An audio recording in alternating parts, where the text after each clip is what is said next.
Kung hindi si Jaco yung bagong supplier ng Pimple Patch Drugs, eh sino? Ang alam ko, may girlfriend si Monty. Diyan din nag-aaral sa university nila. Base sa intel namin, wala siyang girlfriend eh. Meron. Hindi lang sila lantad. Pinagbabawalan sila kasi masyadong bata pa yung girlfriend niya. Masyadong malayo ang agwat.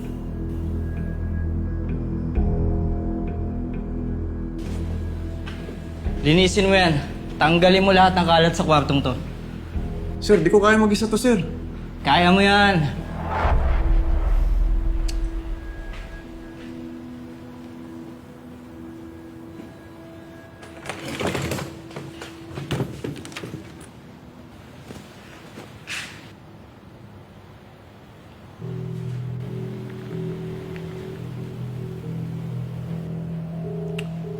Hello, babe.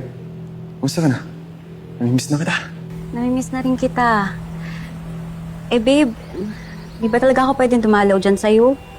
Hindi pwede. Walang dapat makalam na magkakilala tayo. Ayoko na sana magbenta ng pimple patch. Eh sobrang delikado kaya. Tsaka, alam mo naman na ginagawa ko lang to para matulungan ka ng supplier mo na makalaya, di ba? Babe, pera pa rin yan. Walang mag-iisip na ikaw ang main seller sa university. Babe, pag nahuli ako, makukulong ako. Jem! Jem! Nandito ka lang pala kanina, pa kita hinahanap. Ma, sige, text na kita later, okay? Bye-bye. O sige. Saka na tayo mag-usap.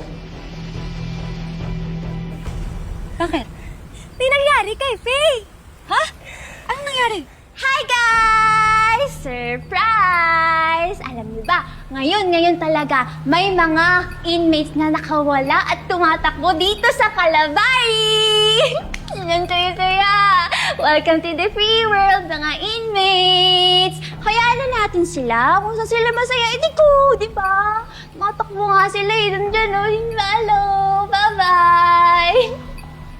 Hello! Faye! Ayos ka lang ba? Ano yung mga pinagsasabi mo?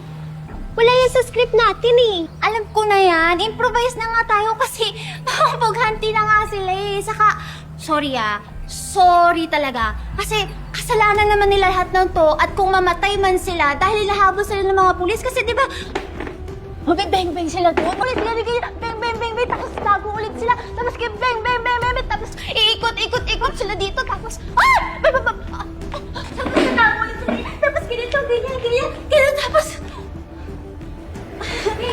Faye! Tulong! Faye! Tulong! Faye! Tulong! Ano nangyayari dito? Sir Chito, si Faye! Faye! Tabi mo. Faye! Ano nangyayari? Ano nangyayari dito? Hindi ko po alam, Sir Chito.